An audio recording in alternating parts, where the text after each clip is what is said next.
Yeah. All right. Thank you again for being here in this adventure of, yeah, it's a bit adventure, right? It's a kind of, discovering things about mind and its potential and moving towards the direction of, more sustainable happiness. And then for those who are interested, all the way up to liberation and enlightenment. Yeah, so try to also have a correct motivation before we start again. That's very essential, as we saw last, how an intention of the mind actually has an influence in physical and verbal behavior. So yeah, it's important to motivate yourself. So try to think that we're here for a particular purpose, and well, for a purpose to transform our mind in a particular direction, to achieve more sustainable form of happiness. And then if we can share that with others, how wonderful would that be? Yeah, so think in those lines on the secular universal aspect. And then those who would like to extend it all the way up to the wish for liberation, or to become a Buddha, to help all sentient beings to achieve the same, then they can generate that motivation, of course. It's up to the individual. Yeah, so generate correct motivation.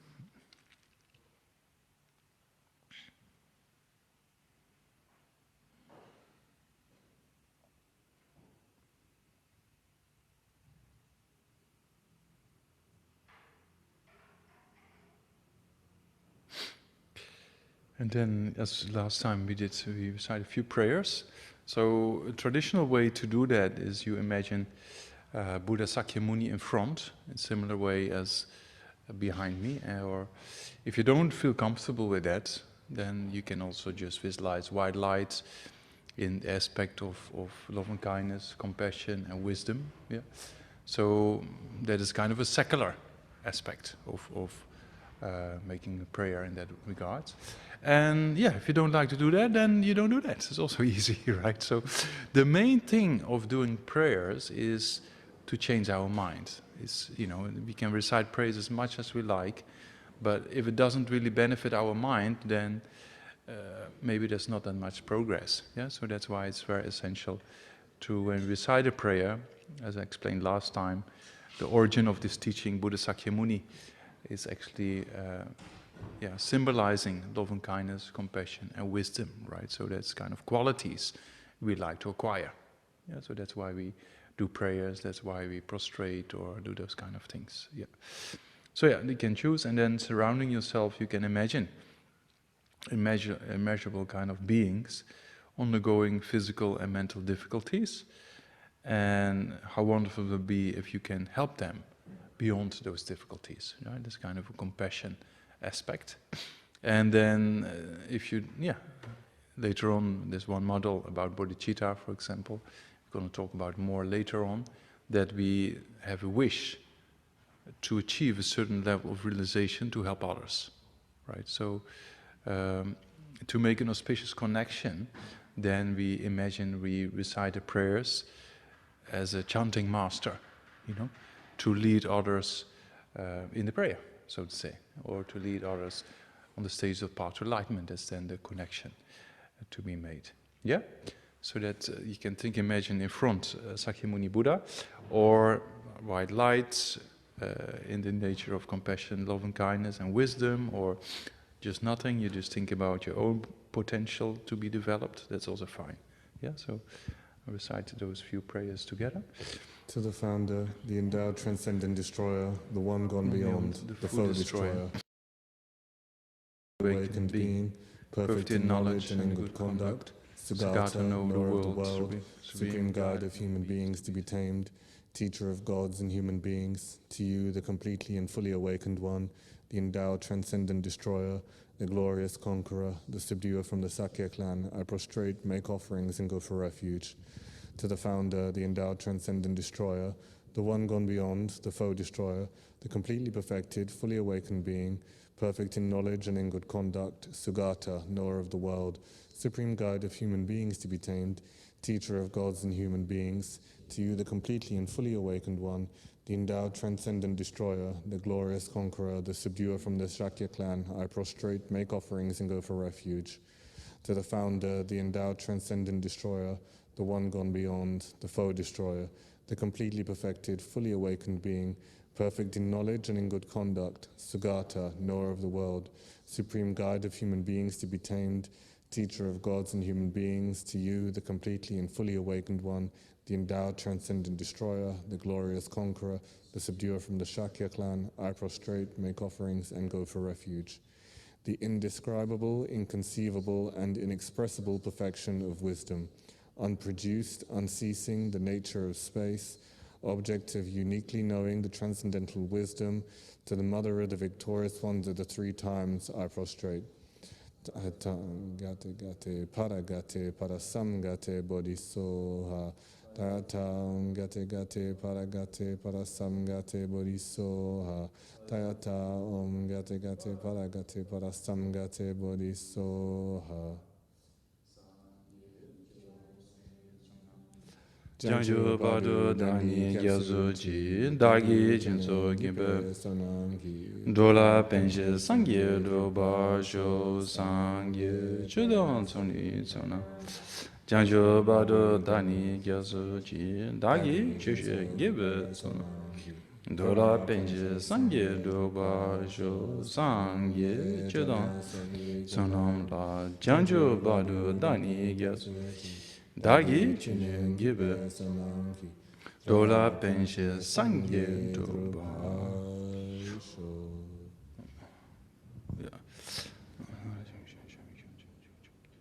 Chun to Kangi to Sinis without Danji Promotion, Tamosh is Dunsuma. Gotam de la Chats Lo.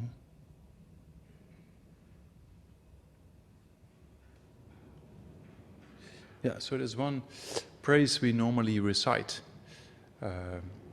In more traditional Kazakh programs we run here in EB and BP. It's all, yeah, EB, BP, DB. We in DB, right? Sorry, no, there's a lot of programs, so we summarize them together. Yeah, I don't know in Spanish. You also have all those B's and yeah. But yeah. So there we cite also a bit longer praise to Sakyamuni Buddha. And there's one verse where it says, do not commit non-virtue, perfect virtuous actions, subdue your mind thoroughly. This is the teaching of the Buddha. It's a very interesting statement, because what actually is the teaching of the Buddha is that which produces happiness, right? Yeah, so the Buddha said, in Buddhism, we don't really believe in a creator as such, you know? Yeah. So we don't really believe in a creator as such. We are our own creator. Yeah, so the Buddha talked about law of cause and effect. Yeah, as we know in our external world, there's a law of cause and effect. A seed produces a particular plant. Yeah. In a similar way, with certain causes and conditions, in a similar way, we produce our own future. Yeah, so the Buddha never really, as Buddhists, we don't accept the creator as such. Also, Buddhism maybe is not really a religion from that point of view. Yeah, Buddhism is maybe more science of the mind, so to say, because what the Buddha said, do not commit non-virtue, meaning if you engage in negative deeds. For example, last time we talked about anger, right? That anger is a state of mind that overestimates the faults of its object and doesn't like to see the qualities. Remember? And you have an irritation with a person or situation, you walk away from that situation and you have this mental image of that person or the situation you walk away with. Yeah? So then you fabricate, oh, this person is bad, or you know, as we talked about last time, or the situation is bad because of this, because of that. So you create a mental image of the situation or the person that is not actually the person. It's just your own fabrication. But then you believe it's a reality, right? And that causes a problem. I mean, the same is true with strong desire, yeah, that we have too many expectations of our object of desire, and when it's not met, then there is a disturbance. So that means if our mind is not in contact with reality, there's a kind of a problem. Yeah. So those kind of afflictions, sometimes we call them, or destructive emotions, yeah, like anger, attachment, or jealousy, pride, or even more modern forms of emotions like anxiety, fear, depression, low self-esteem, right?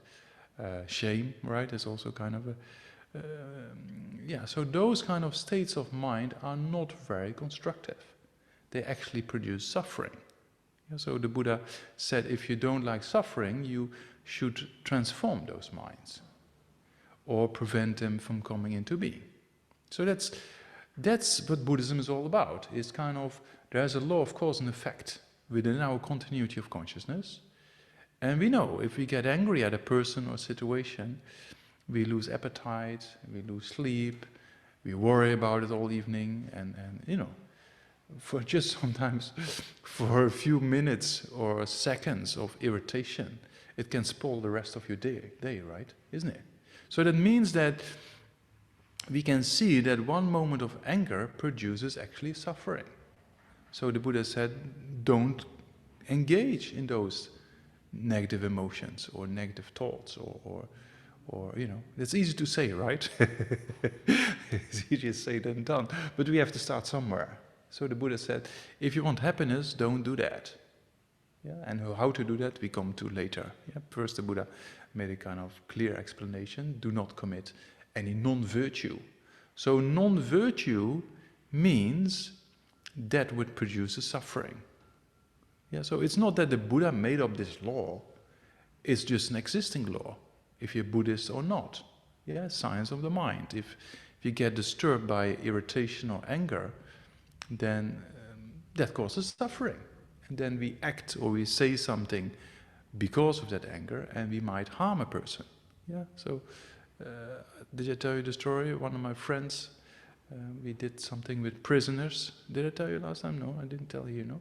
So when I spent, yeah, half my lifetime in India, in monastic university in South India, and we did a lot of projects for social, social activities. So we also engaged in talks and meditations with inmates in the central prison of Bangalore, which has about 4,000 inmates. And the first time I went, I was a bit scared because I've never been in a prison in my entire life. So I thought, how would that be? You know, so you have these flash images of how the prisons are in the West. But Central Prison of Bangalore was quite relaxed, actually. So it was a very interesting experience. Yeah, I went to one girls' school here in North London just before the lockdown to give a talk and an interfaith meeting, and I felt more in the prison there than in the central prison of Bangalore because everything was locked and I couldn't believe, you know. But yeah, then after the talk, then a few girls came up to me and say, "Oh, what do I do with anxiety?" I thought, no wonder, you know, if you have this kind of. Anyway, it was my personal experience, but in the prison things were much more open. So there was no, it's a very special prison maybe, and there was only policemen with a stick, no guns, you know. And you go inside, of course there's walls and you have to go through security check, and they give you an old-fashioned stamp. It's really back to, you know, what is it, in the West maybe 50, 100 years ago. So you get a stamp on your lower arm, so then you can get out again. So it means you're not an inmate, right? So you get a stamp of the prison on your arm, and then you can go out again. But there, it was very interesting to and our translator, who was conveying the material in the local language of Kannada, which is the language of Karnataka. You know? And he committed a crime of murder, right? But he's a very nice person, you know, to be with, to hang around with, and he did so many good things for the inmates there. organize yoga and all these kind of talks and supporting them mentally, you know, because there are a lot of youngsters there.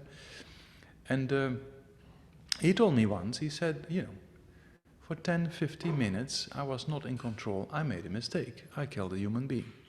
You know, it's very interesting that he admitted that he was not in control for a certain amount of time because of anger. Yeah. So that's a very interesting statement, because our physical and verbal behaviors are motivated with a mental attitude or mental intention or motivation. Yeah. So that means that because of anger, and as we already saw last time, anger overestimates the faults of its object and doesn't like to see the qualities. But all forms of destructive emotions, if it's anger or strong desire or whatever you can think of these kind of destructive emotions, actually disturbs the clarity of the mind. You cannot think properly. And that's why people make mistakes. Yeah? And you can see people who engage in criminal activity, they lacking the control. They in these emotional hijacks, right? And that causes a problem. So we have to, and we come to that in the next model in more detail, we have to build a kind of awareness, you know, to understand what's going on inside our mind. Because most of the time, you know, we have influences from outside. You know, it's kind of, from early morning, people, they sleep with their phone. It's like the phone is their partner, right? So if they go to bed with a phone, they wake up with the phone. That's the first contact an average person in modern society has by waking up and going to bed. Yeah? So if you're asleep, then forget awareness, right? It's just we knock ourselves out and maybe have a dream. Some people have lucid dreaming, but most of us don't, you know?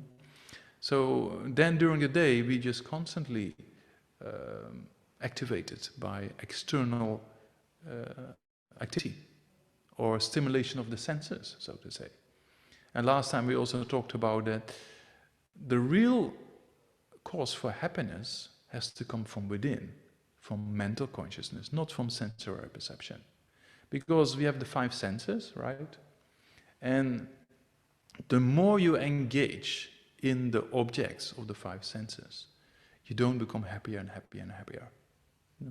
So if that was the case, then the most wealthiest person on the planet should be the happiest one, because that person could buy anything he or she likes, or enjoy life the way that stimulates the sensory perception.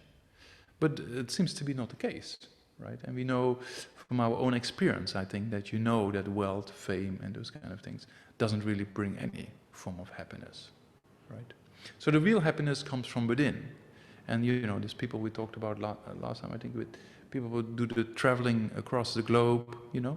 It's true, right? If you go to different places, but you don't transform your mind is always with you, right? So you can never escape that aspect. Physically, we can escape a person. Also, when we dislike a person, we try to avoid a person, but you go somewhere else and you meet a very similar person very, very soon. Yeah. So that means we cannot escape dealing with difficulties, you know? So, but we can do something about it with transforming the mind. Yeah? So Shantideva says that if the whole world is covered in thorns, you can do 2 things. You can cover the whole world in leather, or you cover your shoes, or sorry, your feet. What's easier? Cover your feet, right? So that means that if you train your mind, then you can deal with issues much better, because issues you can never avoid. They will always come up, right? So that's one aspect of the Buddhist teaching. And then the Buddha said, you know, you should avoid this kind of non-virtues, meaning states of mind that causes suffering, like anger, excessive desire, jealousy, pride, anxiety, fear, you know, low self-esteem. Those are actually emotions that we classify as non-virtuous because they produce a form of suffering. Or we say destructive emotions because they disturb the mind and they lead to wrong behavior, you know. So that's kind of what the Buddha said there. So, and then he's also said in the second line, he said, practice virtue or engage in virtuous activities. So virtue is defined as a mind that produces, or activities that produces happiness. Yeah, so there's two things there, right? We don't like suffering and we want happiness, and that's innate. We don't have to reason that. In our dreams, it's even the case. We don't like suffering and we want happiness. If we wake up, that is present. We don't have to contemplate or think or reason, do I want happiness or do I want suffering? We don't have to think like that because it's automatic, right? When you're sick, you want to get better, you don't want to be sick. And when you have a little bit of happiness, you want, yes, I want to keep this, right? Yeah, so that means that that innate wish of wanting happiness and not wanting suffering is always present with all forms of sentient beings. Yeah? But the difficulty is, what is actually the cause for happiness? And what is actually the cause for suffering? So that's what the Buddha was mostly interested in, you know. And we already see that, you know, wealth, fame, possessions, you know, is not really the cause for happiness.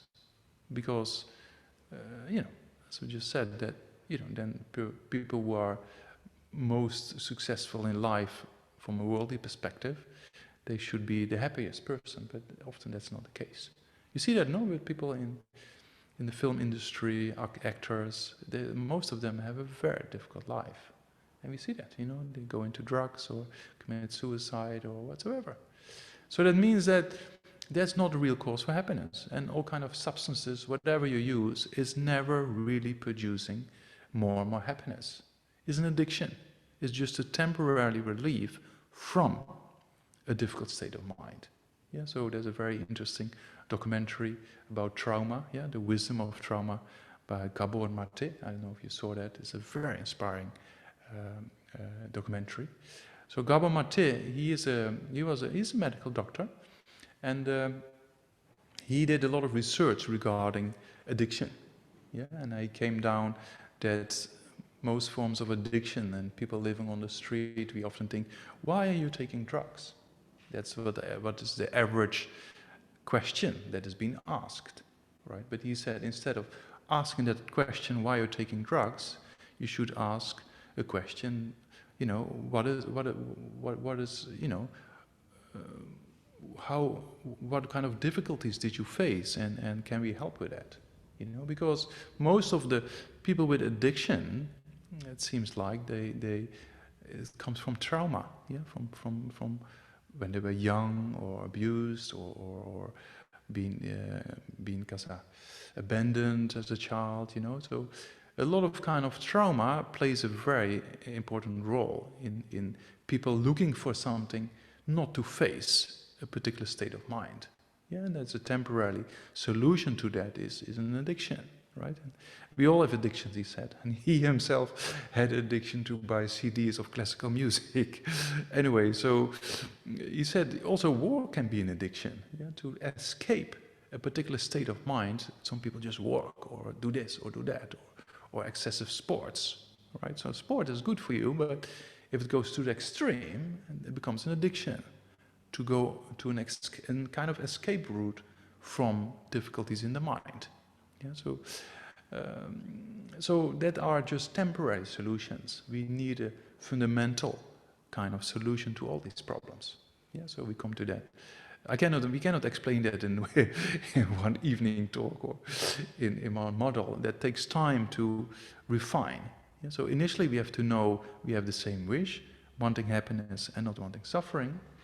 And we know we have the possibility to accomplish those wishes if we really know what is the cause for happiness and what is the cause for suffering. Yeah? So that's what the Buddha said in those first two lines. You know, if you engage in constructive thinking, in positive states of mind, then there is happiness. If you engage in negative thoughts and destructive emotions, then that by itself causes a kind of suffering in the near future. Yeah, so that's what the Buddha said. And then, so subdue your mind thoroughly. So completely subduing your mind, that's the teaching of the Buddha. Yeah, so the subduing aspect or transformation aspect of the mind, we talk about throughout the course.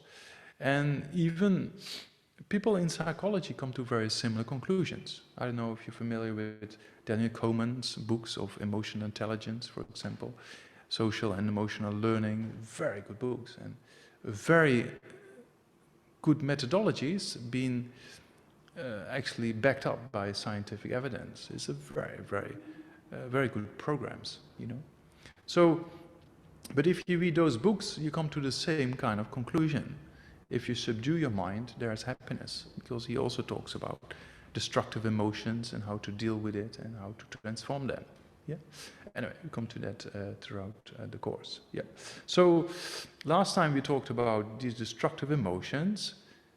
Can we, or are we capable of eliminating them? Because it's easy, right, to tell you, come on, don't do it. Don't get angry, you know, don't get excessive desire, and don't get jealousy and pride. It's very easy to tell you that, yeah. But to put it into practice is the next level, you know.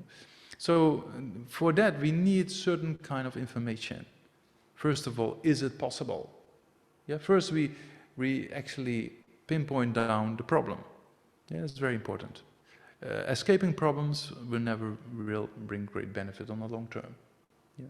So we have to, if we have a problem, we have to sit down and analyze it. What is the problem? What is the nature of the problem? That's the first step. So this is the essential teaching of the Buddha called the Four Noble Truths.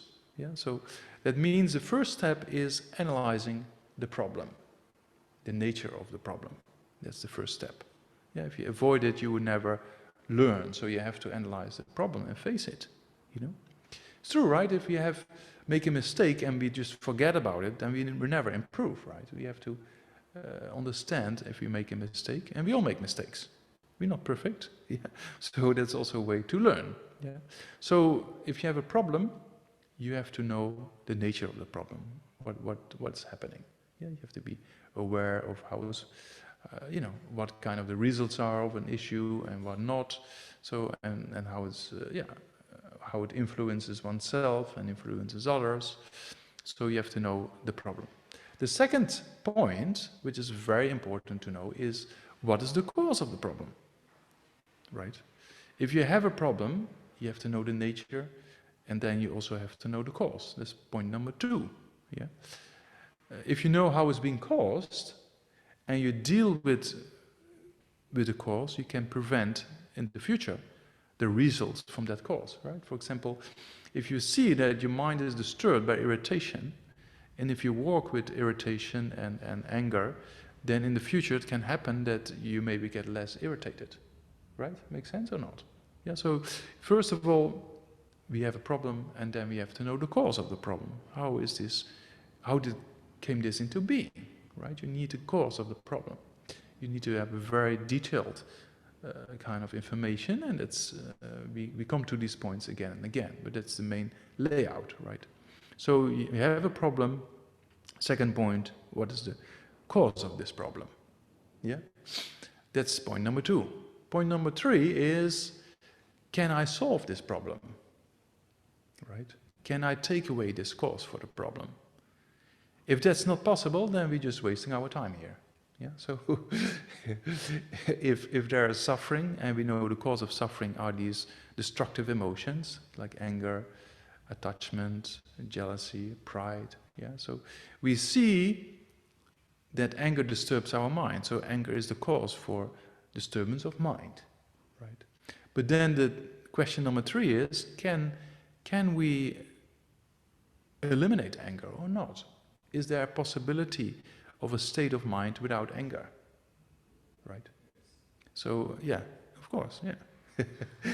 For most of us at the moment, I don't know everybody, but most of us at the moment, right? So, and also last time, if you recall what we talked about last week, we talked about destructive emotions, and we talked about 3 reasons, remember? Or maybe you have to look in your notes, why destructive emotions can be taken away. Yeah, we talked about that destructive emotions are not an innate part of our mind, yeah, like the clouds obscuring the blue sky. They're never part of the blue sky, they're separate. Yeah, so that means that destructive emotions like anger are not an innate part of the mind itself. Yeah, so we talked about that. Then also we talked about that anger is temporary, is just coming, abiding, and disintegrating. Yeah, when we wake up in the morning and we still a little bit peaceful, and then we get this annoying message, or we look at the news that disturbs us, or whatsoever, then that means that anger is triggered by certain causes and conditions. It stays for some time, and luckily it also disappears again, right? So that means that these destructive emotions are not always present. They're not, first one was not an innate part of the mind, and the second one, they momentarily changing, meaning they come by causes and conditions. You read something or you hear something that triggers something that takes over for some time, and then you go for a walk and you try to relax, and then it can go again, right? So that means that the destructive emotions, first of all, are not an innate part of our mind, and that's the first one, yeah? Mean like the clouds not being a part of the blue sky is just obstructing it temporarily, right? Luckily, these days, normally, you know, in the UK, in Spain is a different story. In Spain, there's a little bit more blue sky than in the UK, right? But the last few days also, I have to tell my Spanish friends that, you know, we actually had quite some sun. Yeah, so yeah, the first time I was planning to come to the UK, because I lived in South India, which has even more blue sky than Spain. I have to say that. It's true, right? Yeah. So because in the temperature in South India is average 25 degrees, it's very pleasant, I tell you. Only during the rainy season you have a little bit of clouds, a little bit of showers, and then blue sky again. Yeah. Anyway, so so I told my friends. Now before before I came here, I told my friends that, oh, you know, I go to a place where all the sky is always gray and the buildings are gray. So I had a very negative view about the UK. But now it's changed quite a bit. Because I remember once I hitchhiked from London to Edinburgh and back when I was a university student. Yeah, now people don't do that anymore, I think. But then I remember that within 2 weeks, I think we had 1 day sun. In summer, right? But anyway, but still, the blue sky is there, right? So that means that sometimes the mind is more obscured by or influenced by destructive emotions, and sometimes not. So that means there is a kind of impermanence going, meaning a momentary change of the mind. Yeah, so that's the second reason we put last time. Yeah.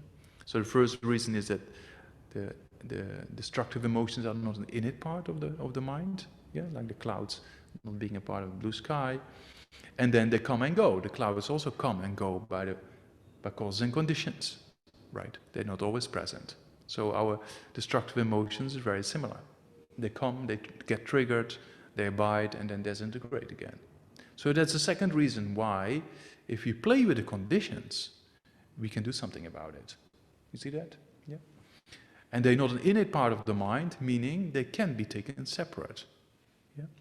And then the third reason, as you remember, or maybe not remember, but then I help you to remember, is that the destructive emotions are not in accordance with reality. Yeah. So with anger, we overestimate the faults, and we walk away with the idea of a person or situation and think it's like this, but it's not. If you have strong emotions, and destructive emotions we're talking about here, if you have very strong destructive emotions, then even Aaron Beck, one professor of psychology of the University of Gaza, where is he?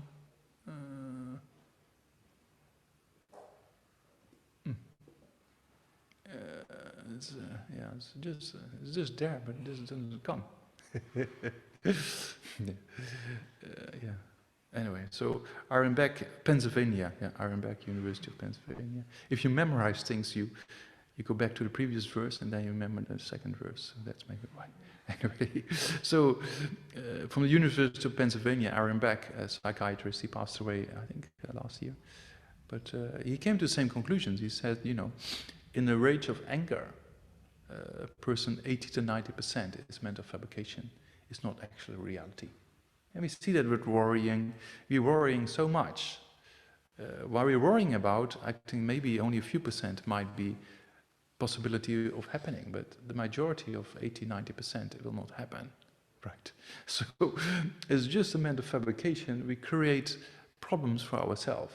Yeah, so that means that these minds that are not in accordance with reality cause a problem. Yeah, and because they're not in accordance with reality, we can solve the problem. Same with, you know, every mistaken view or every wrong view in this case can be taken away. Yeah, so the famous train example, if you're in a train and you have some movement at your eye and you think, oh, we're moving. You know the feeling? Yeah, if you have a good smooth train, then you think, oh, we're moving. But then you look at the platform and you see, no. It's the other train that's moving. But initially you think you're moving, right? But as soon you look at a platform, you use reasoning, you say, oh, here's a platform, so that means we're not moving, right? So that's with that reasoning you can eliminate this wrong view. And the same is true with destructive emotions. The more you analyze that the mind of anger, you know, that happens often, right? We have a problem in relation or a problem at work, and then we think, oh, this person said this, because of that. So there's the kind of ignorance playing a role as well. We don't really understand the complete situation, you know? And because of that not understanding the complete situation, we get a wrong idea of the person or the situation. Yeah? So if you use a little common sense logic and analyze it, then you can solve the problem, right? Yeah, so that means that, the three reasons why you can actually eliminate destructive emotion, right? It's not in it part of the mind, it momentarily changes, and it is basically is mistaken. All forms of destructive emotions are actually mistaken, yeah? or wrong to a certain extent. So that means that, you know, the first, what I said in the first one is you have a problem and you analyze a problem, right? The second one is you see what is the cause of the problem, right?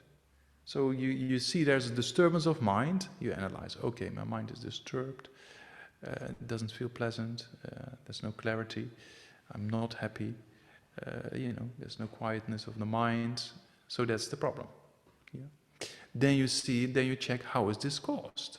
And you go back and you say, I got irritated on this part of the day because of this person, because of that situation, and that causes this problem. And what did I do? I generated kind of anger or irritation.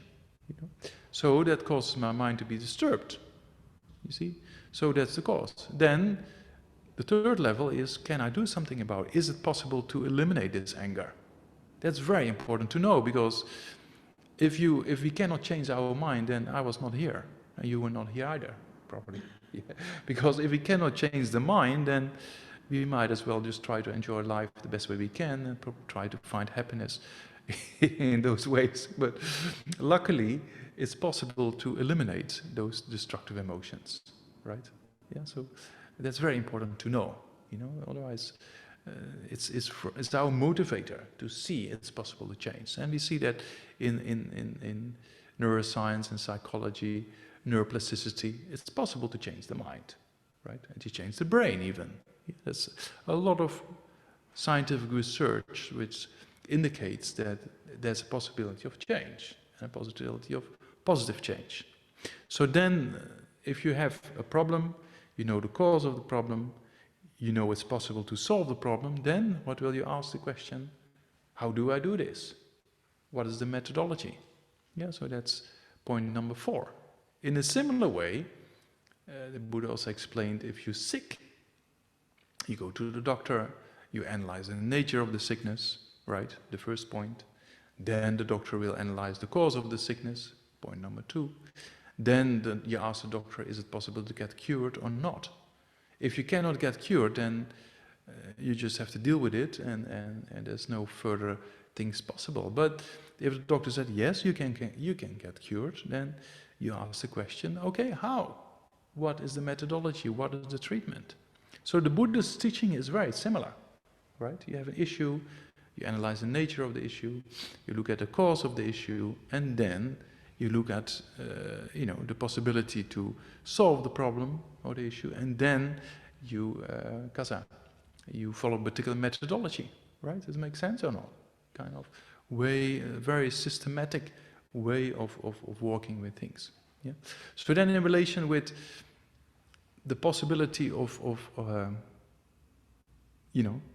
the possibility of freeing your mind from anger, attachment, jealousy, pride, low self-esteem, all those issues. You think it's possible to completely free your mind of all that or not? yeah. So if possible, it will take quite some time. That I think we all agree upon, right? But it is possible, and that's what we call nirvana or liberation. Yeah, so that there is a state beyond all forms of negative minds or all forms of emotions, destructive emotions, I should say, So that's possible. And nirvana, as you heard maybe the term before, nirvana is a possibility of an achievement, so to say, in the future, right? So how to come to nirvana, that is a process we're going to explore in this kind of discovering Buddhism, right? So we'll come to that later. But it's possible because of those reasons that the afflictions are not an innate part of the mind, they're momentary changing, and they're not in accordance with reality. So with correct forms of consciousness, we can transform the mind. Yeah, we see that a lot of scientific evidence is backing this up with meditators, in particular the Olympic meditators, who have meditated 15,000 till 50,000 hours. So it means quite a few years of substantial contemplation and meditation. They produce gamma waves beyond the chart, meaning they produce gamma waves which has never been measured in a common human brain before. This is very interesting, So that means by the power of meditation, we can have advanced forms of consciousness that actually solves much more problems, or not being not being influenced by certain problems, right? Yeah, anyway, we come to that later on. But as long as for today, you get that clear picture of what we talked about last time, that destructive emotions can be taken away based on those three reasons, and then we put in the picture for today of suffering, the cause of suffering, the possibility to eliminate suffering, and the methodology to do that. Yeah, is that a bit clear or not? The structure? Yeah. So then we also, in order to enhance the third point of the possibility to eliminate destructive emotions, we talked about three reasons, right? But all the way up to liberation and enlightenment, there's also what we call Buddha potential. Yeah, that's another maybe interesting thing for you to understand. So Buddha potential, what does that mean? Do we have a potential to achieve a state of nirvana or Buddhahood? Can we do that? Is that possible? And then the answer is yes. Yeah, so that means that we have a potential in our continuity of consciousness, in our mind, that can produce Buddhahood. Yeah, so that means that we have the potential to change, for example, right? So that's a possibility. If you want to change, you can change. That's one aspect. And another aspect is that from the nature itself, our mind is like the blue sky. There are no clouds in the fundamental nature of the mind. Yeah, so the fundamental nature of the mind is free of afflictions.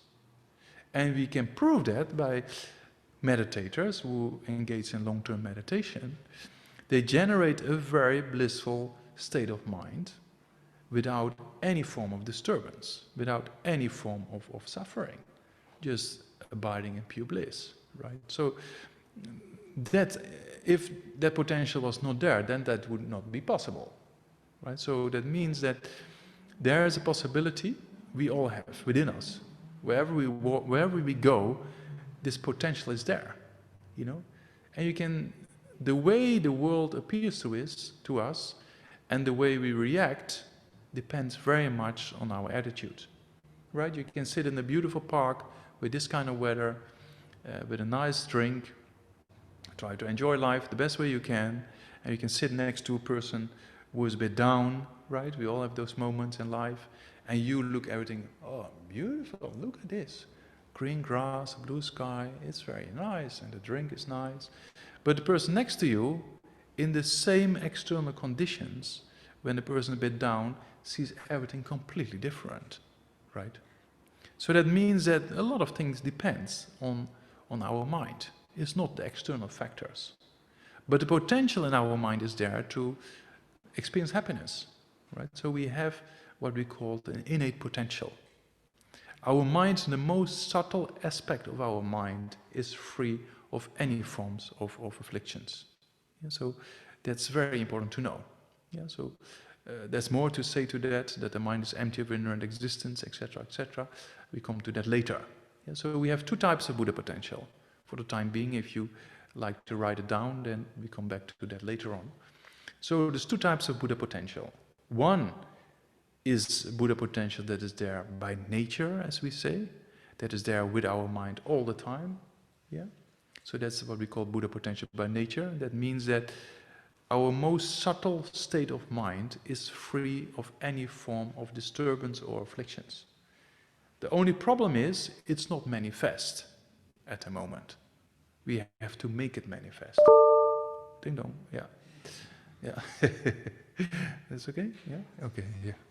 So that means that, you know, we have to, it's very similar to, you know, we can make it manifest. If you, with next model, exploring meditation, not exploring, discovering Kasa.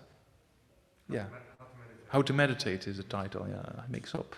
I do too many courses here, so I mix up the things, yeah.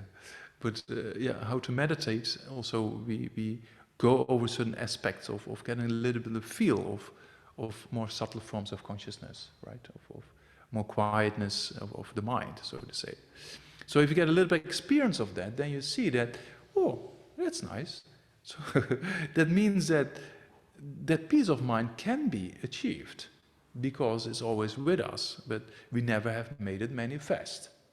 So we have to train in a method to make it manifest. It's kind of, you know, gold that is, you know, full of dust. You know, deep down, the gold is shiny, but you have to take away the dust, right? Yeah, so that means that the gold is gold, but it's just temporarily obscured by dust or filth or whatsoever, right? Or a diamond, whatever you have. A brilliant diamond, same thing. You know, that the diamond itself remains crystal clear. But if it's just temporarily obscured by dust or dirt, then temporarily it doesn't really shine if you put light on it, right? Yeah, so that means that dust has to be removed, but the diamond is still there. So our mind is very similar. Yeah, that kind of luminosity, or last time we talked about the definition of mind being clear and knowing, remember? Yeah, so that aspect of clear and knowing, or that clarity, is with us all the time. But we haven't made it manifest, or we haven't recognized that particular aspect of our mind. And that's why we think it's not there. But there are techniques to make it manifest and to recognize it. And then you see, oh, wow, there's something possible here. Yeah? So we'll come to that later. That also doesn't come within a few weeks or something like that, right? But that means we have a Buddha potential by nature, meaning it's there with us all the time. But we have to make it manifest. Yeah, so on the other way, yeah, let's keep it like that. That's the Buddha potential by nature. Yeah, there's more to say about that the mind is empty of inherent existence, etc., etc. We come to that later. Yeah. Another aspect of Buddha potential is a Buddha potential that has to be developed, right? If you have a diamond and that is filled with filth or dust, then that by itself will never shine. You have to take away the dust and the filth, right? So for us, same thing. We have to develop our mind and we have to take action. Yeah, just listening here and think, oh, great, yeah, nice, and then make a prayer, then that by itself will not transform yourself, right? So you have to put some effort, and those techniques we will go over in particular. Next Thursday we will do a short meditation to start with it a little bit, and then when we do the next model, how to meditate, we engage more in these kind of techniques. Yeah. But so for the time being, it's important to know that we have a potential. And there's two aspects of the potential. One is there by nature, which is there all the time. But if we haven't recognized it, then it will never, it will never show itself, right? And there's a potential to be developed. And there we have to do something. So take away the dust on top of the diamond or the filth on top of the diamond, etc., etc. Yeah, is that clear? Two types of Buddha potential. Yeah. And there's not just there, and it's very interesting. You know, if you, last time we talked a little bit about near-death experience or not? Like that people dying and have a cardiac arrest, and then within 10 to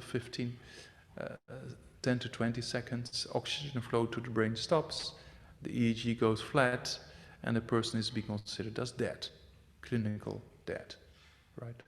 But with a cardiac arrest, then they do CPR, bring the person back to life. Not always the case, but there are many cases like that. And then there are people experiencing something in that moment, or those moments of sometimes it's a few seconds, sometimes it's a few minutes, but yeah, within a few minutes the person has to come back, otherwise it's too late, and then the brain completely dies and there's no sustainable form for consciousness anymore, right?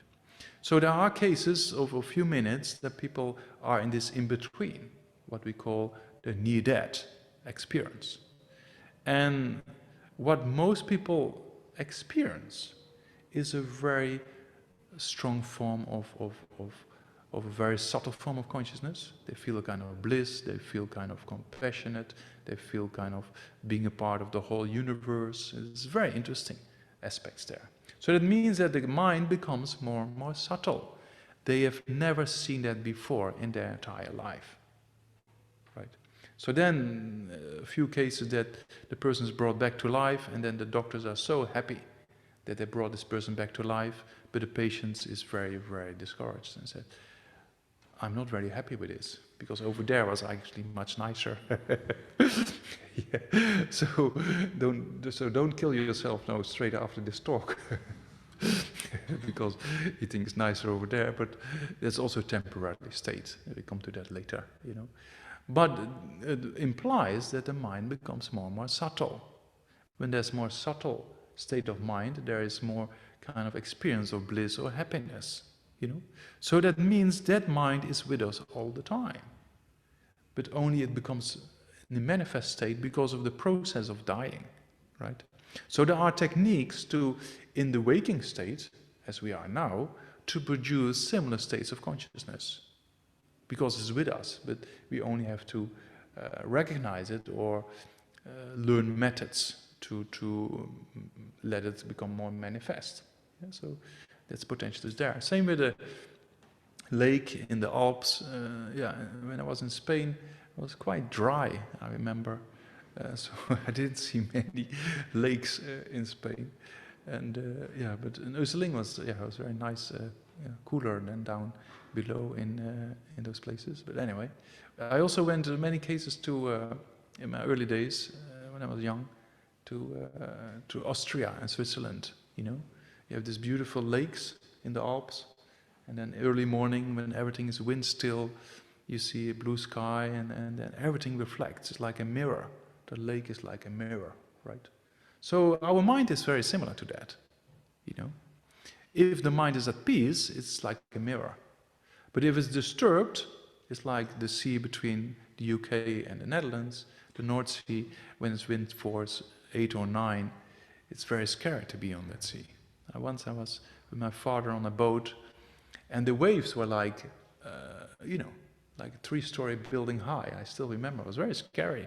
I thought, how do we get back to the shore? Because, you know, when you go down, then you see all water around you. When you go up, you see all those little boats struggling to move back to the... So that means it's very disturbed, right? The sea is very disturbed. But deep down below, there's no disturbance. Yeah, if you go to the bottom of the sea, there's no disturbance. So our mind is very similar. On the surface, sometimes it becomes like a crystal clear lake, like in the Alps. Yeah, where you make this innate mind manifest, and then temporarily we have all these waves of destructive emotions going back and forth. You know, that disturbs us. But deep down below, it's still, stillness is there. So our mind is very similar. Yeah, we only have to touch upon that stillness and make it manifest. Yeah, is it a bit clear, the Buddha potential aspects? Yeah, and what we also talked about, you know, the, last time is consciousness, and that's also important to know and to examine and to explore. You know, don't, whatever I'm explaining here, and don't say Namdak knows it, that's the case. You have to examine if it's true or not, right? You have to check it out, analyze for yourself, see some other kind of, you know, scientific research whatsoever, because we're going to touch upon the continuity of consciousness quite a bit. Yeah, because the Buddha was mainly interested in consciousness rather than the physical brain. And last time we already talked about a little bit that consciousness is not matter, right? It's not physical. Consciousness, as we defined it last time, clear and knowing, which is a different entity from the physical brain. So that's very important to analyze. And in modern science, luckily, the neuroscientists are getting, not all of them, but quite a few are getting quite open to this idea of, you know, maybe we should see consciousness as a separate entity. Yeah. David Chalmers, for example, one philosopher in the field of cognitive science, a very well-respected person, he talks about it. He said maybe we should see consciousness as a separate kind of entity, like we have matter, space, and time. Yeah. So also time is still a question if that's something from its own kind of entity or not, because it's just merely labeled by the mind. But anyway, we come to that later. So that means that consciousness is not the physical brain. That's one thing. But there's a correlation between the two. And there's cause and effect relationship. Yeah. So did we talk about it last time, OCD? We talked about Jeffrey Schwartz's research, is it? Yeah. So that means that in Jeffrey Schwartz's research of dealing with obsessive compulsive disorder patients, that if you train in what he calls mental force or mental attention, you can actually transform the brain and teach the patient not to listen to what the brain tells you, but transform the whole process and do something else. But I didn't tell you the story about the movie, right? I didn't do that last time. Leonardo DiCaprio played in a movie called The Aviator. I didn't tell you that story, no? That's a very, very interesting aspect. So what happened, Leonardo DiCaprio, he was, you know, when you do a film like that, you have to film for a few months, and then they cut it down, you know, editing, everything. So he had to train to be an OCD, have an severe OCD problem. So he had to train himself with the power of intention, you know. Oh, now I have to do this, or now I have to do that, because he had to act exactly as a person who has OCD. So you can see there's a mental intention that produces an activity. And he motivates himself, oh, now I have to act in this way, right? So he acted in that way. So he did the filming for a few months, and he got a severe OCD problem. It's very interesting. So that means that by the power of intention, he changed the structure in his brain, and then after that, because his mind was not that well trained, He acted exactly what the brain told him to do, right? So then he met Jeffrey Schwartz, and then Jeffrey Schwartz helped him to get rid of this OCD problem. So then you see, then he trained his mind, his consciousness, in a way to rewire his brain again. It's very interesting. So you can see it's probably two-way traffic, right? An untrained mind then will follow exactly what the brain tells you to do. But if you train your mind, you can reverse that process, you see? And that's very interesting.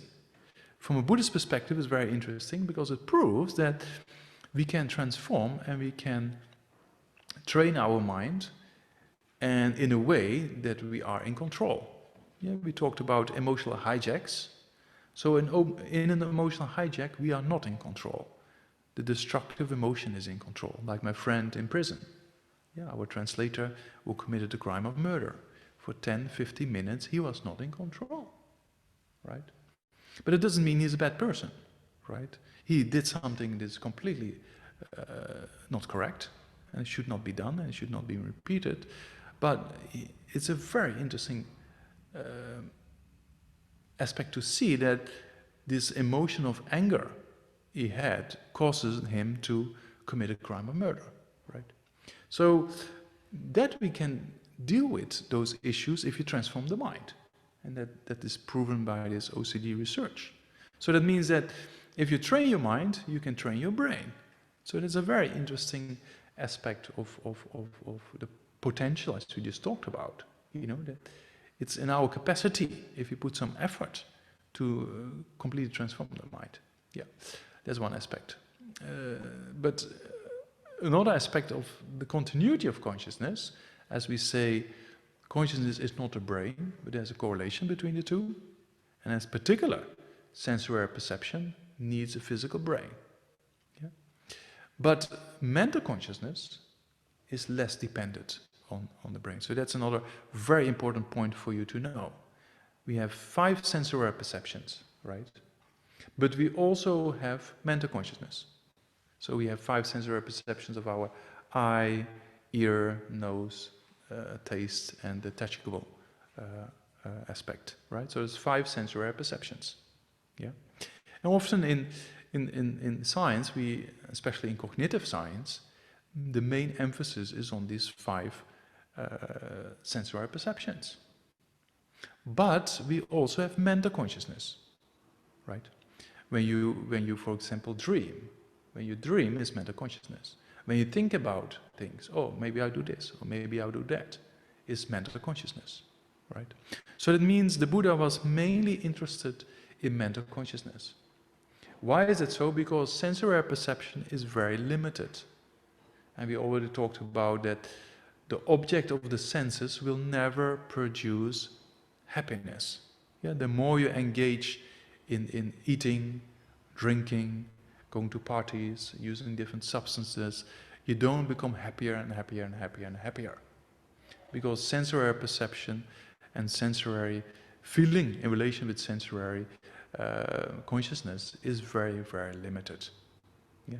But mental consciousness is beyond limitations. And that we see, as I just talked about, these Olympic meditators who produce gamma waves never measured in the physical human brain. You know, so it's very interesting. So that means the Buddha was mainly interested in mental consciousness. So this mental consciousness is very interesting. And then we come to 2 terms, which is the most challenging terms of discourse for all of you. Yeah, even for myself sometimes. Yeah. So that there's 2 terms, endless and beginningless, right? Endless means no end, beginningless means no beginning. Yeah. So there are 2 terms very challenging. So consciousness has those 2 aspects. Consciousness never ends. And we see that in the near-death experience, for example. In the research in the near-death experience, the body dies, but it seems like that the continuity of consciousness goes beyond the physical body, because the body is at a particular time clinically dead after 10 to 20 seconds in a cardiac arrest, but the person experiences all kind of things, right? So, and that can be validated. And yeah, most of the things that are validated, especially in the cases of out-of-the-body experience, 88 till 94%, depends on which research you look at, seems to be correct. And 1 or 2% is correct, and a mixture of a little bit correct, a little bit false, and only 1 or 2% is completely wrong. You know, so that is very hardcore scientific evidence that there is perception that can be validated, and it seems like that high percentages of the people who have an experience, at the time there's no measurable brain activity, that there is an experience that can be validated, and in the score between 88 and 94% seems to be correct forms of consciousness. You know, like I told you about the dentist, no, I told you a story about a person in the operation theater, and then Gaza, how do you call them? Dentals? The fake... Dentures. Dentures. Yeah, dentures. So this person had a cardiac arrest, the nurse took out the dentures, put it somewhere. I told you the story? No. Okay, so you put it somewhere, and then this person was brain dead at that time. They were doing CPR, right? So very intense, you know. And then the doctor said, "Come on, get back, bastard," you know, because they were at the end of the day and they were tired, and then later on, then he came back and he was in another room to recover, and then he was looking around and he saw the nurse. He said, "Aha, you know where my dentists are. You put it there and there and there." And he said, "How do you know?" But that was correct form of consciousness. And then later on, he said to the surgeon, "Please be careful of your words when you do this kind of activities." It's very interesting, and that's not just one case. There's many cases like that, and it's very well documented in many forms of research. Either you can look in Pim van Lommen, a Dutch cardiologist, which will come up in our Science and Wisdom Live dialogues. We had a dialogue with him. What is it, a week ago? Yeah. His research is, from the scientific point of view and statistics, very well designed. You know, so he got very good reviews in very well respected journals in the scientific community. Yeah. So that's very interesting. So that means there is a consciousness beyond the physical brain, and he also talks about endless consciousness and non-local consciousness. These are very interesting terms, you know, because consciousness doesn't seem to stop when the physical body dies, right? So we see that in these kind of near-death experiences. And yeah, I mentioned last time also Stevenson, Professor Stevenson from the University of Virginia, yeah, who did research about children remembering previous lifetimes. Did I tell you that last time? No? So it's a very interesting research. And why is it very interesting? And in particular, from the point of view of statistics. Because in science, we use mathematics and statistics to prove things, right? Yeah, if the data, you analyze it. And so I did a little bit of statistics in my studies of hydrology, but if you look at Stevenson's research, it's very solid. And why is it solid? Because not only that children remembering things of the previous life, which can be validated before the child actually visits that place or visit those people, right? That's one aspect. Another aspect makes it even stronger is a birthmark of the cause of death of the previous personality. And mostly it's an accident. So meaning being shot or a traffic accident, the person dies instantaneously.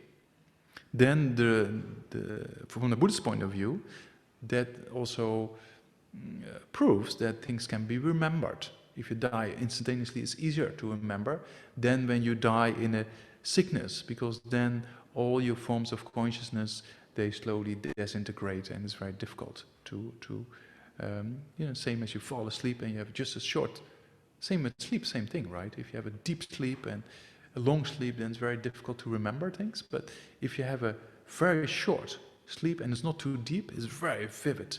the dreams and everything. Anyway, so that means that the cause of the birthmark was being researched in police stations. What was the cause of birthmark? Where of the body was harm? What was the wound like? There's a photograph of the cause of death, right?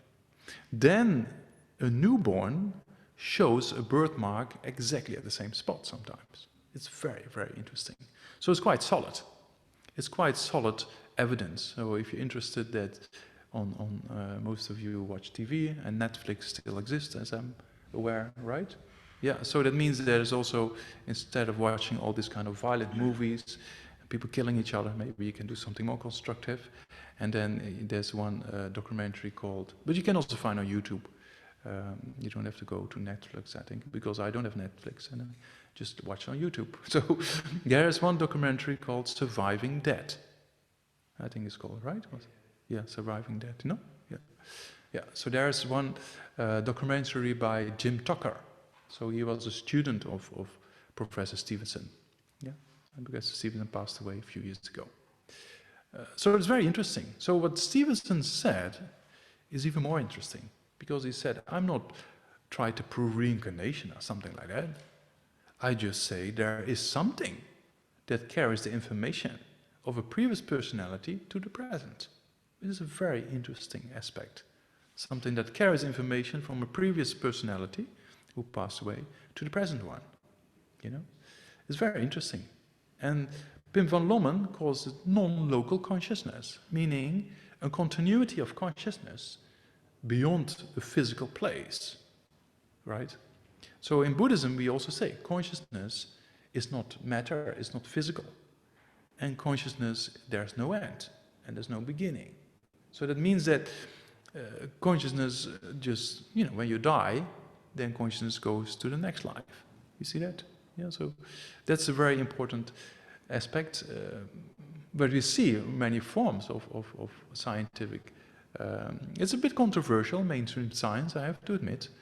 Children remembering previous lifetimes is quite difficult in science because there's no explanation, you see. So it's quite challenging for many, especially neuroscientists. It's very challenging. You know? So examine for yourself, you know, if it's true or not. Don't say you have to. That's another thing, right? In this course, when I talk about reincarnation and continuity of consciousness, it's not that you have to accept it all. It's just how the Buddha presented it, right? How the Buddha presents these teachings. So examine that, if that's true or not. If you can't deal with it, you just put it aside. There's no issue, you know. Then that's not a thing in this course. You take out the things that for you are of benefit. Yeah, if all the things about continuity of consciousness is too much, you just put it aside and focus on destructive emotions and how to deal with it. And you know, is that clear? Because that's important to know. You know, you don't have to accept anything here. But we like to, you know, encourage to examine things. Yeah, same for those who believe in reincarnation. It only exists by the power of reasoning. You cannot just say, yeah, it exists because it's like so. That's how it is. That's also not proper. You have to have reasonings. Why it exists? And if you say it doesn't exist, and then you ask a question, you say why, then you say, yeah, I don't know. So it's good to examine things, right? Yeah. And if that's also too much, then also that can put it aside. So feel very at ease that, you know, I'm a very easy personality. And, you know, so for me it's no problem if you believe it or not, but at least try to examine it, right? Yeah. So then we talk about, but that's quite an important thing to understand and discover Buddhism more, that we have a continuity of consciousness, yeah, which is very positive. Why? Because if you develop your mind, that information is not lost. That information carries on. Yeah, and if you one case study, it's a very, very interesting case study in Stevenson research. There's a child born, it's in Burma, and the child, from a young age, was always throwing stones at the local soldiers. But although the local village had a very good connection and a very good relationship with the local military, you know, but this young child, as Soon as he saw a soldier, he was throwing stones at them and getting very angry, you know. So then the child also remembered his previous life, and it mostly happens until they start talking and until the age of 5 or 6, and then mostly they start forgetting it because this life becomes more important. Then, on top of that, sometimes the children, they say, oh, you're not my mother, you're not my father, my mother and father live over there. Because the habituation to the previous father and mother is much stronger over a long period of time than just being a few years old with the new parents, right? And then they describe, in this case also the child described names and places and many details which must be validated. And he had a birthmark of a shot wound. He died in an accident when the military shot him. So that explains also his behavior, and it's very well documented because the shot wound, it was in the police report, and then the birthmark was there, and then he remembered things of the previous life, and it was being validated. And then he had this anger towards the soldiers, and then you can believe, it's also very interesting, that he met the same woman he was married to in the previous lifetime, and then, although she was a bit older, they married again. So from a Buddhist perspective, it's very interesting how habituation patterns carry on from one life to the next lifetime. So that also proves that if we develop our mind, right, then that development is basically not lost. That development carries on. Yeah, and half an hour ago or 40 minutes ago I asked you, is it possible to achieve nirvana, right? The state of a mind without afflictions. Yeah, so that's probably difficult to acquire in one lifetime. Yeah, so you need the continuity of consciousness. Yeah, so we Buddhists, we joke about that because we think about it quite a bit. When His Holiness Dalai Lama once was with a lot of scientists, it's very interesting that then certain scientists, they say, oh, you know, when you meet His Holiness, you can see, you know, sharpness and, you know, logic, and there's some scientists, yeah, we will see. And then they meet His Holiness and they're very impressed. And then they ask once the question to His Holiness, Your Holiness, you know, how long are you studying all this kind of material? You know, about the mind, about, you know, scientific aspects. And His Holiness said, oh, you know, for the last 14 lifetimes. So it's a kind of how we joke a little bit around this kind of heavy material, but it's true, the continuity of consciousness has no end. So that means that if you develop your mind, you move every lifetime a step further, you see? It's very positive, you know? Yeah, so then whatever we do, although things are difficult sometimes, is not lost. You know, so myself, same thing. I was studying Buddhist philosophy and psychology in this place in South India, where the conditions initially were not like I have here, living like a king almost. So the conditions were quite rough. You know, no shower, joint toilets, and the toilets were quite not very clean, I can tell you. So it was quite, difficult conditions with roommates and just, you know, just a meter in between the people if you're lucky. So it was quite, So sometimes you can imagine, you have the idea to leave the place, right? Because the grass is always greener on the other side of the fence, so you want to do something else. But luckily, I didn't do that. And one of my teachers, who's the head of the Gelug tradition, one of the Tibetan traditions, he told me every time I went to see him, he said, you know, Namdak, he said, you know, you study the best way you can for 1 or 2 decades, and you put it into practice for 1 or 2 decades. You do that for a few lifetimes, and then the realizations will come. So that's a kind of very vast vision we lacking in Western society. Yeah. So, but that's something to examine for yourself, right? Don't say straight away, "Oh, that's all true. That's all true." Examine it, and then especially with scientific evidence. Yeah, we have a lot of logic behind this. You know, in Buddhist epistemology, the proof that the continuity of consciousness is without beginning and is without end. Yeah, and that also proves that, you know, we have all these kind of destructive emotions who are very strong because the habituation is very strong over a long period of time. And just not a long period of time, but a time beginningless, which is quite difficult maybe, but but in a similar way, if you think about the universe, you know, here in London you can't probably see the stars that well, but because of the lights. But if you go to, you know, Lake District or Peak District, or even further north in Northumberland Park or something like that, then you look up in the sky, and when it's, you know, clear sky, so many stars.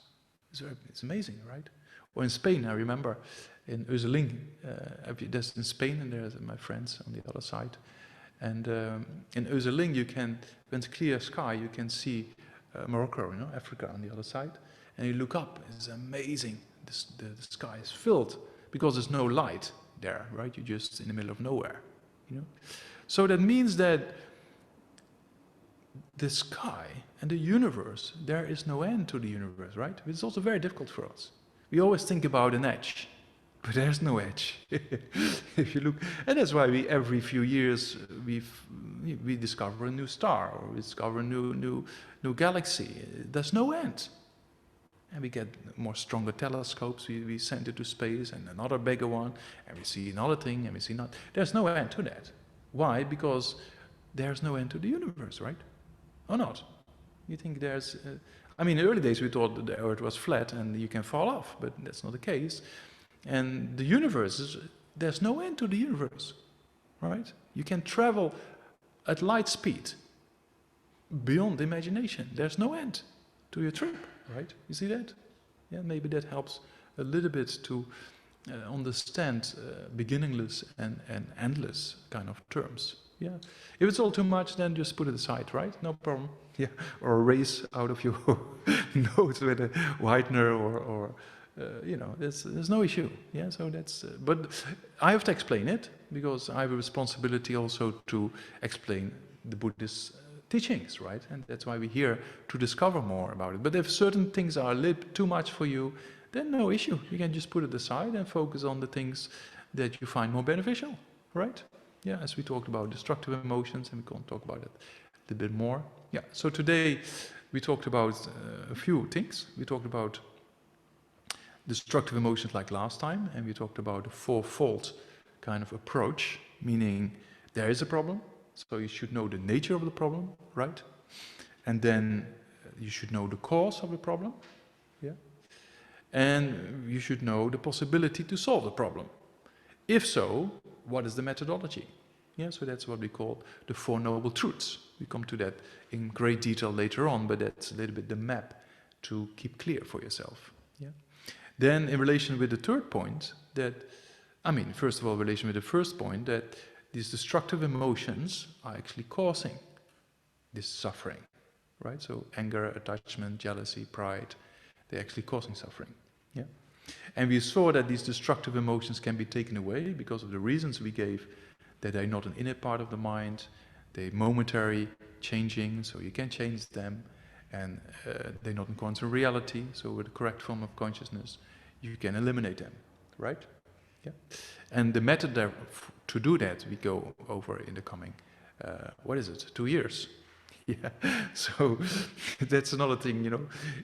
Buddhism is very vast, you know. Don't expect to understand Buddhism within a few weekends, you know. So that's why this course, if you do the whole course and hang in there for two years, you know, you get a good substantial understanding of the Buddhist path, you know. So that's, if you really want to do that, then you just have to put some effort and hang in there, you know, for 2 years, and then you get some information, right? Yeah.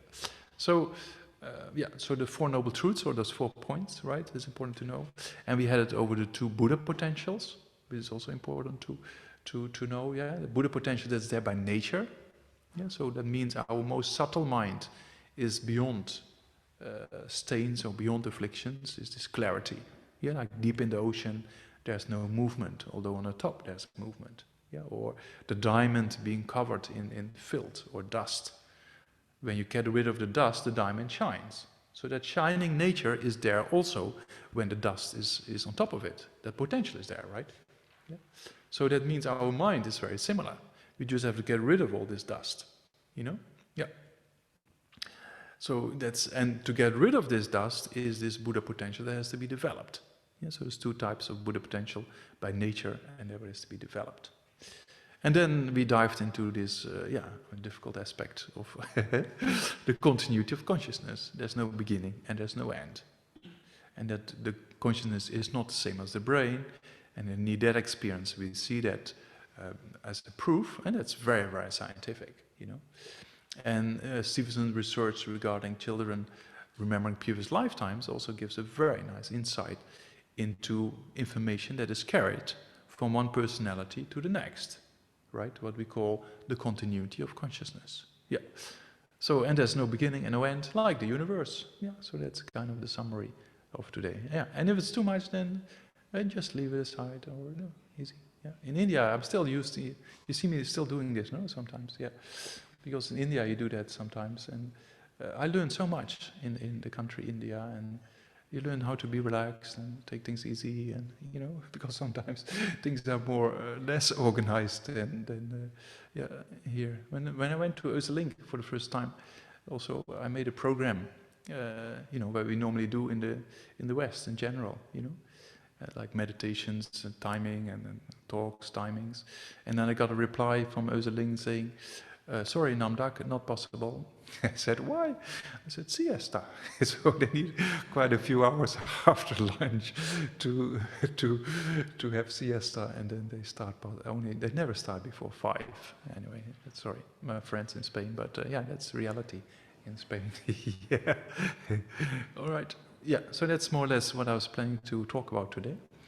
And then, yeah, we continue next Thursday, and then we do a short meditation. Slowly start to work with it as well. Yeah, and meditation is not something magical. It's just sitting down and contemplating things, right? Yeah. Okay. Yeah. Is there any questions for today or from previous? Okay, so we'll start with the questions in the Gompa. Yes. Hi. I have 2 questions. 2. So the first one is, you know, there's the belief that bad experiences teach you. Teach like you, yeah. There's a belief like that. That's true. Yeah. Or like when you're in dark places, it's horrible, but then you come up victorious. Sometimes, yeah. Sometimes, yes. Yeah. So my question is, why avoid suffering then if it can make you grow? Yeah, there's a very strong belief like that, but it's not really a Buddhist belief. Because if that's really the case, then we're still here and we're still experiencing that. And if you think about beginning this lifetime, then you must have learned so much already, right? So if you make the same mistake over and over again, that means maybe you didn't really learn from it. You know what I mean? But if you undergo a difficult period in time, it's good to use it as a process to learn from it, right? And there's various techniques we'll come to later on to see it as an exhaustion of negative karma being created in the past, or see it as an opportunity to think about somebody else's suffering with more suffering than yourself. Yeah, so there are methodologies in the mind training model, for example, where we know how to deal with difficulties in life. You know, so that's definitely true. But the aspect of things are there because we have to learn from it. That doesn't really is always the case. Because if that's really the case, then we should already be perfect if you accept beginning this lifetime, right? Yeah, you see that a little bit? Yeah. The second one? The other question is, so when the body dies, where does consciousness go in terms of space and time? Yeah. When does it happen, and can it happen like from one country to the other one, or can 100 of? From one country to the other one? Oh, yeah. Like something Other like planet, maybe? Yeah, maybe. Yeah, why not? Who knows? Yeah, it's not that you book a ticket or something, right? Yeah. But consciousness, as we said before, is not local, right? So it's not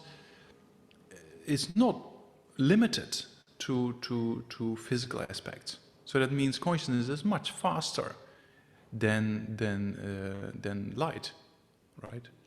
So that means that you can go another planet or another country.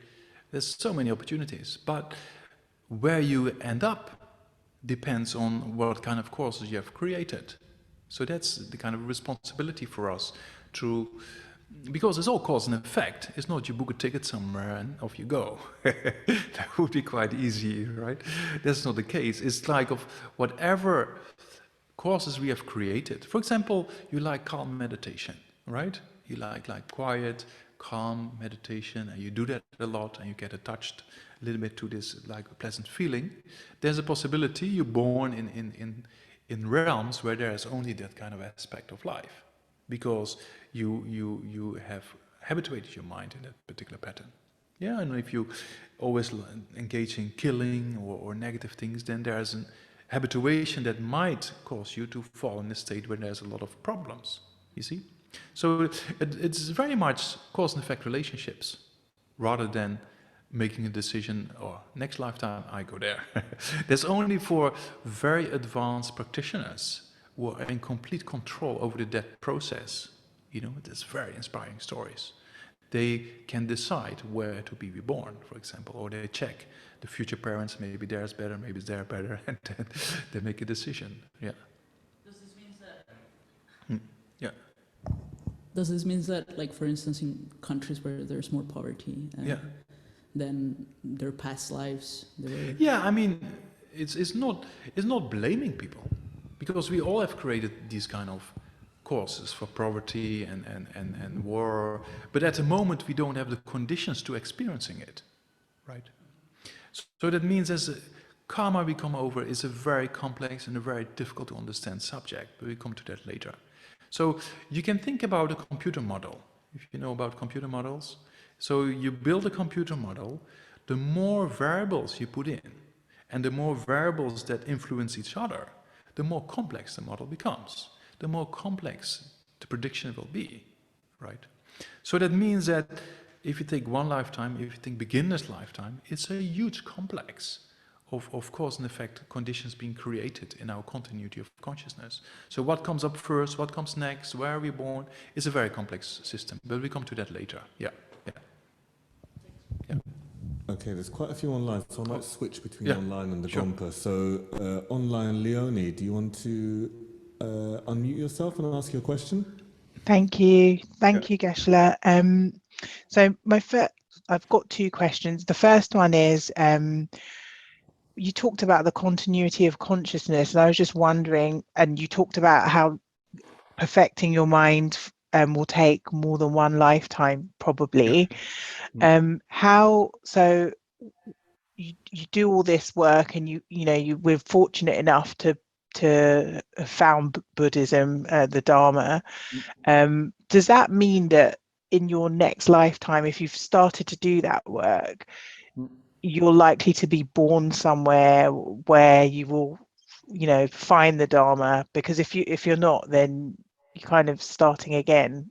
Yeah, I mean, I said before, karma is very complex, but you have to think if you think about scientific terms, we talk about probabilities, right? Yeah. So the more probabilities or potentials you have created in a particular direction, that is a habituation pattern.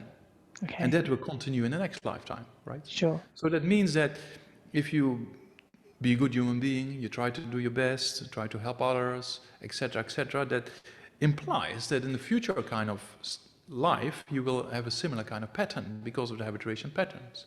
Same as this case of this case study in Stevenson of this case of this child in Burma. Then you could see habituation patterns carried on in his next lifetime. It's very interesting. Yeah. And then my second question's I think it should be quite quick. I just didn't understand what you meant by subtle mind. Subtle mind, yeah. Yeah. Yeah, I don't really understand that, but we come to that later. Okay, fine. Yeah, you can maybe think about, if you, one day you're at home and everything is quiet, you have a not too heavy breakfast, you relax, you read something, the mind settles in, right? And there's a little bit of peace of mind. You're enjoying, you're reading your favorite book or whatsoever. It's kind of peace, right? You can relate to that? Yeah. Yeah. Then you think, oh, tomorrow morning breakfast, I have to do shopping. You go out to the local shop, you spend about 15, 20 minutes outside shopping, right? You come back and it's like, tired. So that means the tiredness at that time is a coarse mind because it has to do with the sensory perception. When you're at home quietly by yourself, then the mind becomes more subtle. It's not a most subtle mind, of course, but there's a difference between coarser and subtle states of mind we experience all the time, right? But then later on, you can generate a much more subtler mind. Yeah, so to give you an idea, do you sneeze? Of course, A lot. you sneeze. Yeah. A lot. Yeah, good. Then next time you sneeze, you try to just see what kind of mind there is just before the sneeze comes. It's a kind of clarity. Yeah, yeah, and it's not easy to recognize because it's very fast. Yeah. But also sometimes when you fall asleep, when you're not too tired, you know, when you go to sleep to have a rest during the day, and that's yeah, my friends in Spain, they call that siesta. Yeah, I did it all quite a bit in South India. Then you're not too tired, and then you sleep. It's like you get a little bit, sometimes get a glimpse of this kind of subtler minds. But later on in meditation, the more you engage in meditation, you also produce a more subtler state of mind, right? So that's, yeah, there's different levels, so to say. But we come to that later because there's, yeah, subtler and subtler and subtlest. Yeah, so the most subtle mind is quite difficult to recognize, but we come to that later. Yeah. Thank you. Yeah. Okay, thank you. Who's somebody else? Yeah. All right, I'll go around. Yeah. Oh, there, many questions. Good. Thank you for an obligation. I actually had a question about the first prayer. Oh, the prayer. Yeah, there's just some language in here that I'm not Ale. used to seeing Ale. in any Buddhist texts or teachings I've sort of experienced before. I was curious about things like foe, destroyer, Ale, foe, destroyer. destroyer, conqueror. It's language I'm not used to seeing. Ale. Even seeing the word foe kind of threw me off when we first read it last week. So foe comes from the real enemy, right? So the real enemy is not outside. The real enemy is with us, the destructive emotions, right? So a foe destroyer means a person who has destroyed the afflictions or the destructive emotions. And in a similar way, the conqueror, right? So glorious conqueror means to conquer a victory, to be victorious over the fighting against the emotions and then the destructive emotions, right? So that means sometimes the Buddha will say the victorious one. That means that the Buddha has complete victory over destructive emotions. Yeah, so it has to do with, and also in Islam, for example, we say jihad, right? So the real jihad, the meaning of it is very similar, meaning the real enemy is within us, right? The meaning the destructive emotion, and those destructive emotions have to be killed or destroyed, meaning not with a gun or it is not possible or with a pill whatsoever, but with mental training. Yeah, so that means that by the power of mental training, we transform our mind, and by the transformation, we become the victorious one over the emotions. We prevent ourselves from falling into an emotional hijack. We cause ourselves to be in control over the situation. Yeah. Am I right in thinking jihadi means striving? Striving, yeah. I mean, there's different interpretations, but I mean, the meaning behind it, which is often misunderstood, is the real enemy are these destructive emotions, right? It's very similar. Yeah. Thank you. That's really helpful, because some of the language made me think of the Gita, true. and it threw me off a little bit. Thank you very much. Yeah. We also have a text in Buddhist philosophy where it said, kill your father and your mother. But it actually talks about the emotions which actually is there since our birth, right? So those destructive emotions, they have to be destroyed in the sense of not with an angry mind, but with the transformation we're going to talk about, to see the faults of the destructive emotions, see the benefits of the antidote, and then transform the whole process. Yeah. Yeah. Okay, next online we have Jeff. Jeff, if you want to unmute yourself. Yes, thank you. And thank you for your teachings. Yeah. I'd just like to ask a little bit about nirvana, and I appreciate that's a very difficult subject, but when you were talking about the continuity of consciousness and gave the example of and the analogy of moving out and going beyond, further and further out into the universe, and that is endless. Is there any sense in which, if I could say nirvana could be entered, just assuming that for the moment, for the purpose of this question, entered, would it be then arriving at a place, or would it be an infinite development beyond? I sort of think in terms of infinite development. That's the yeah. So nirvana is not a heaven or a place. It's not a locality. Nirvana is a quality of the mind, right? So that means that if you have achieved nirvana, that means you're free of afflictions together with the cause, right? So, or their seeds, and that's nirvana. You know, like as Holin's Dalai Lama, for example, we consider as an enlightened being, but he is with us. But that doesn't mean that he is not an enlightened being. So that means that nirvana is just a quality of the mind. It's nothing to do with location. Yeah, so that means an absence of afflictions of a particular person's consciousness, that person abides in nirvana. Well, the person can just be among us, right? But it's a quality of the mind. Yeah. Thank you. Yeah. So yeah, nirvana is, you don't have to book tickets or something like that. You just, you know, train your mind and there you go. Yeah. I mean, it's easy to say that, but yeah. Simplify. Okay. Yeah. Yeah. Thank you. Right. My question's about the consciousnesses. You said before there's no concept of a creator, but if there's a growing population, if there's a growing population, then there are all these new consciousnesses. I can replay the answer already because that question always comes up. But so on the present planet, right, we have about 7 billion people, and like few thousand years before, it was not that many.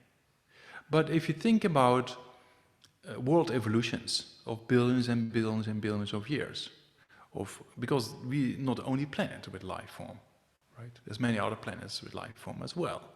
So that means consciousness, in relation with one of the previous questions, consciousness is not local, and it can go to the speed of faster than the speed of light. Consciousness goes, especially when you die, and consciousness leaves the body, is as fast as your thought, right? So you can be born in all kind of planets. So if you have one planet with 7 billion people here, and you have another planet with a few billion people there, and you have a few billions of years in between, then an increase of 1 or 2 billion is peanuts compared to infinite forms of consciousness in infinite number in the universe, right? So the same true, right? If you have 100 people and then there's only 2, this is a smaller number. But if you have 100,000 people and you have only 2, then the relationship is a bigger picture, right? So that means that if you have an infinite universe with infinite forms of consciousness, then a few billion change here and there in 1 or 2 planets doesn't make a big difference, because just that here maybe there's a few billion left, there less, there's a few billion less, and here a few billion more. The consciousness goes everywhere, right? So it doesn't, the increase of humans, and there's all forms you can be born in, right? So it's a very complex system, but if you just take it into account of numbers and infinite universes with infinite forms of life, then a billion difference here and there is not a big deal if you think about the big picture, right? Yeah. Because we just infinite forms of consciousness. We have just 7 human beings on this planet, but we also have animals, and they also have consciousness, right? And then in other planets, you have also similar kind of forms of life and consciousness. So a few billion is peanuts compared to the bigger picture, right? Yeah. Yeah. Okay, thank you. I'll just take one online and I'll come to you. Erin, would you like to unmute yourself? Hi there. Hi. Thank you for your teaching. And I just had a question about science. You've talked quite a bit about scientific topics. Mm-hmm. Is there anything in Buddhism that addresses like all the talk about consciousness and everything? Is there a consciousness or an intelligence that's driving the universe? Like because everything, you know, like even in my backyard, if you go to look at anything, any of the plants, a scientist could tell you fascinating things about the interrelationships, and it's miraculous to me. And I've always thought we never needed a creator because, you know, all this is so miraculous, but does it come about through some form of intelligence? Or yeah, information, we often say, right, in scientific terms. So, Yeah. because we have consciousness, but we have a correlation with our external environment as well. Nothing is without dependence. Everything is dependent upon each other. So that also means that later on we will see we have individual form of cause and effect relationships within each an individual continuity of consciousness. But as a collection of people, we also have a kind of similar forms of activities or similar forms of information, whatever you like to call it, that also plays a role. And that also plays a role with our environment, right? That the things we experience in our environment or with the climate crisis, all those things are related with us as well. Nothing is without dependence, right? So that means that the correlation or the karmic relation between us and the environment and why the environment is like this and not otherwise, that's also because we as humans have kind of a collective form of similar causes and conditions being created that we experience a similar planet and we experience a climate crisis. And so that means that, yeah, that is all connected with each other. But that doesn't mean that everything is consciousness, right? That you have to be clear about. We say we have individual streams of consciousness, but that has a correlation with the physical world, like our consciousness has a correlation with our brain, our consciousness has a relation with our environment, how we taste things, how we smell things. Yeah, so there's kind of interaction going on all the time. Yeah. But we don't believe in a creator as such, but what we experience on this planet, if you really look at the conditions on this planet to be at the right distance of the sun, at a particular way, and it's kind of hundreds of different factors are exactly in line, which is very, very difficult according to just randomness in certain aspects of science. So then we say it also depends on the human beings and other creatures on this planet to have, you know, the correlation between those aspects, and that's why those factors are properly online in a particular period of time. Yeah, so yeah, it's kind of yeah, interdependence, so to say. Yeah, we come to that quite a bit later on in the subject on karma, for example. Yeah. Right. Yeah. Well, thank you. Thank you so much. Yeah. Okay. Thank you, Aaron. Thank you. My question was similar to one before about consciousness being localized to a particular area or not, but more in terms of time. I mean, you talk about past lives, which implies, you know, consciousness going from when someone dies into the future. But would you say that it can also has to obey that law, or does it exist outside of time? And so when someone dies, it could go backwards in time as well, for example. Backwards in time, probably not possible, right? You can remember things of the past, but it doesn't mean your continuum of consciousness goes back in time. And that's in quantum mechanics very similar, right? In quantum mechanics, according to most interpretations based on Gaza, on entropy, right? The theory of entropy, that time moves forward. Yeah, that's very clearly set out even in quantum mechanics. So that means that our continuum of consciousness moves forward, but we can remember and experience things of the past. Yeah, but that doesn't mean our consciousness goes back to the past. Yeah, so we always go forward, so to say. Yeah. So yeah, that implies that if we change our mind correctly, and then we move on the ladder of development, right? Yeah. Yeah. Okay, thank you. Divya. Hi. Hi, Namaste Geshe. Hi. I have a question about the properties of destructive emotions that we discussed last week, and in particular to correlate that to grief, which is arising out of a bereavement, because the person who is passed is that the cause is permanent, it's not temporary. So the grief which is attached to somebody, like for example losing someone, it feels very permanent, and I'm struggling to reason that the grief is not permanent and see it in... Yeah, because when it's intense, it looks like it's permanent, right?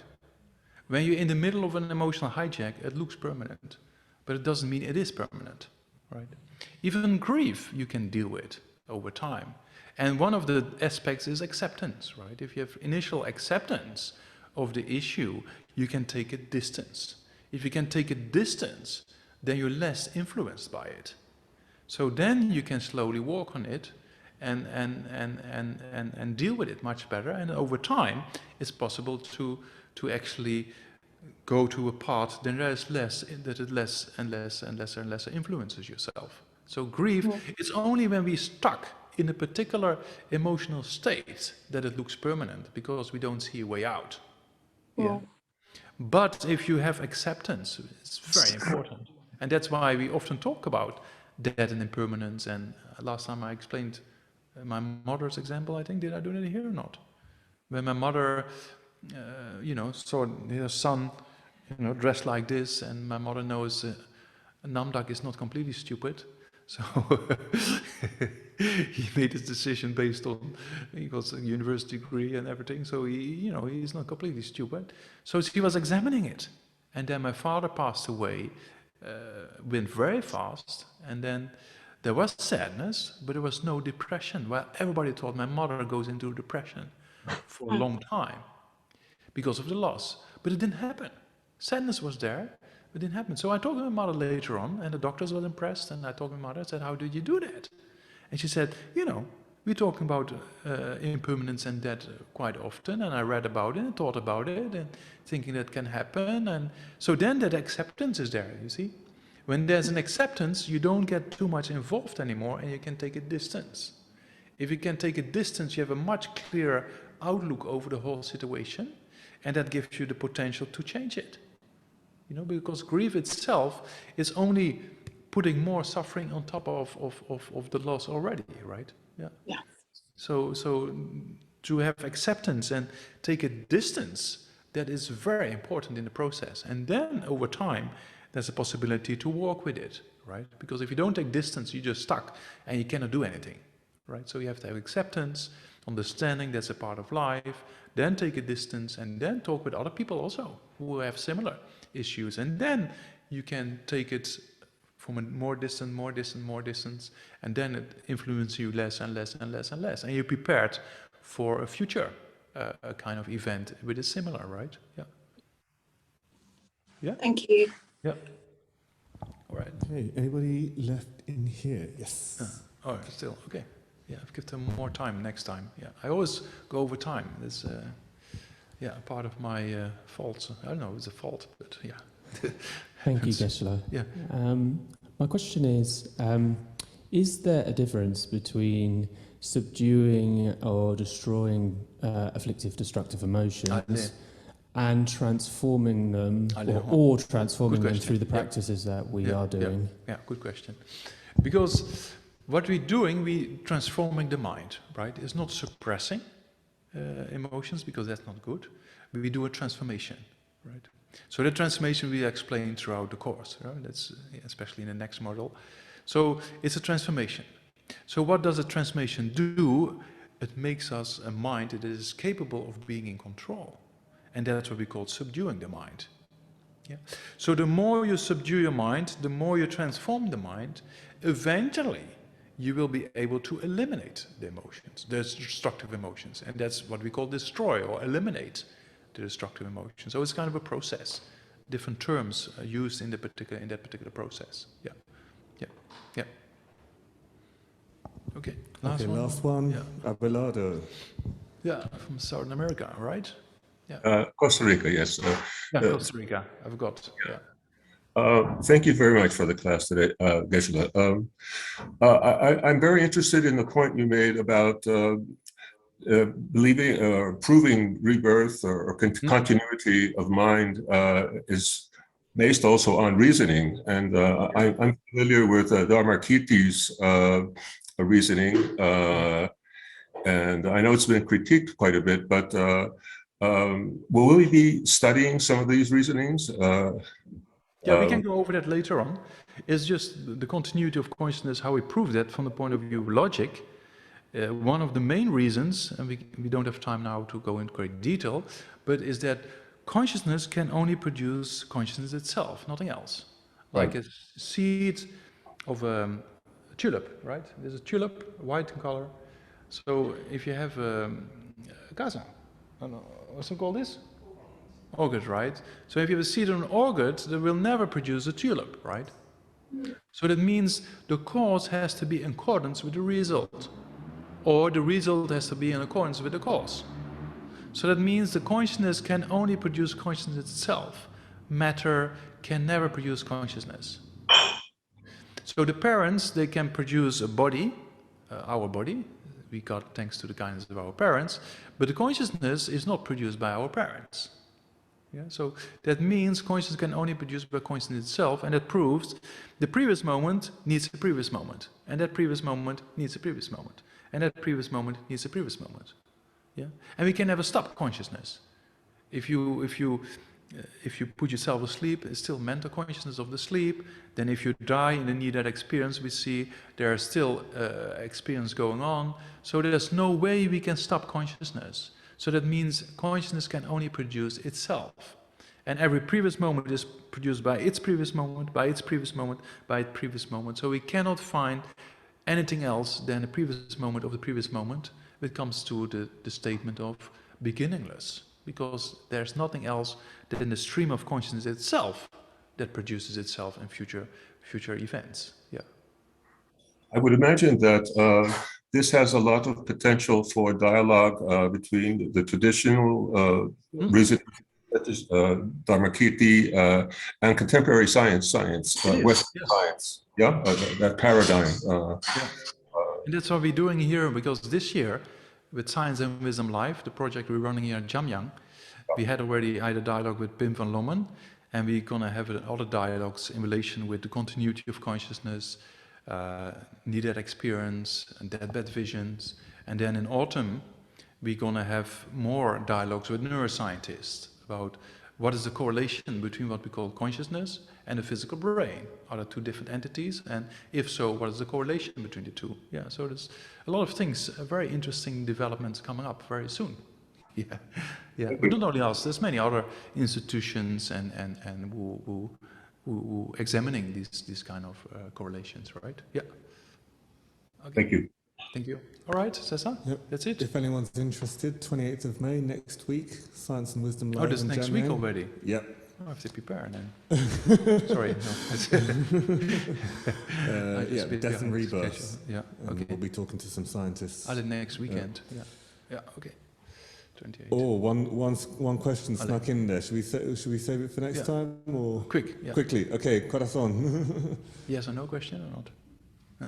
Yep, go ahead. Go ahead. Yep. Corazón, you? On mute maybe. Yeah, there you go. ¿Pregunto? Ale, in Spanish. Sí. If you have a Spanish question, then if you give it to Kiko and then. Vale, la pregunta es ¿cómo mantener la calma mental cuando hay dolor físico? Kiko is not on our channel. Corazón, si tienes una pregunta tienes que mandarlo a Kiko. Sí. ¿Vale? Yeah. So for the Spanish people, Kiko, please tell them again that because of the technical issues, right? That live and question answer. So the Spanish people, if there is an urgent question, please give it to Kiko, and Kiko can get it to us, through Kamlo. And if it's not too urgent, then what I said before, I'll be with you for whatever time. I mean, I wouldn't say whatever time, but during the 4th Thursday, when we have the review and discussion day, then I'll be only with the Spanish. Right, so then we can directly communicate. It's easier. Yeah. And then I'll be hanging out with my Spanish friends for some time. Yeah. Okay. Yeah. Okay. So let's dedicate. That's what we said. We have a positive intention or motivation. Then we engage in the discussion, and then we dedicate. Meaning, it's very amazing what we're doing here, right? If you think about you want to change your mind and you want to be a better human being, it's quite amazing, you know. So there's a positive potential if you then also motivate it well, and then you give a structure to this positive potential, because we thought about continuity of consciousness. that means that this potential, may it ripen in, or may it produce a kind of more development for myself and others, right? So you can think in those lines. Yeah. Yeah, so we recite two bodhicitta prayers, yeah. Janju Samjo Rinpoche Magye Pana Gigyu Chi Gyeba Nyamba Meba Gone Gunde Belba Sho Toni Tawa Rinpoche Magye Pana Gigyu Chi Gyeba Nyamba Meba Gone Gunde Belba Sho.